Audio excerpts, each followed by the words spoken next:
Iceland के जजीरा नुमा में आतिश फिशां फट पड़ा। अमेरिका में रियासत पेंसिल्वेनिया और साउथ कैरोलिना में तूफान से 4 अफराद हलाक।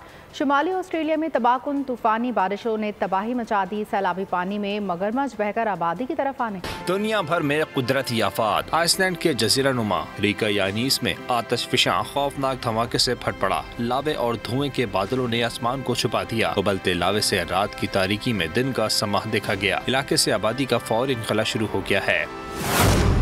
शुमाली ऑस्ट्रेलिया में तबाहकुन तूफानी बारिशों ने तबाही मचा दी। सैलाबी पानी में मगरमच्छ बहकर आबादी की तरफ आ निकले। लोगों को घरों की छत और दरख्तों पर चढ़कर जान बचाना पड़ी। 300 अफराद को रेस्क्यू किया गया, जबकि बच्चों समेत 9 अफराद को रात दरख्तों पर गुजरना पड़ी। सूबे क्वींसलैंड के इलाके ग्रेट बैरियर से बाकी मुल्क का राब्ता कट गया है। ये बारिशें समुद्री तूफान जैस्पर की शिद्दत के बायस हो रही हैं।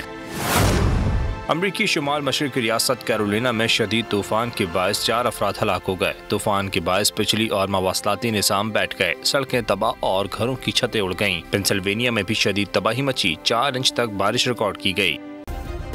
सब्सक्राइब करें और बेल दबाएं ताकि कोई खबर रह न जाए।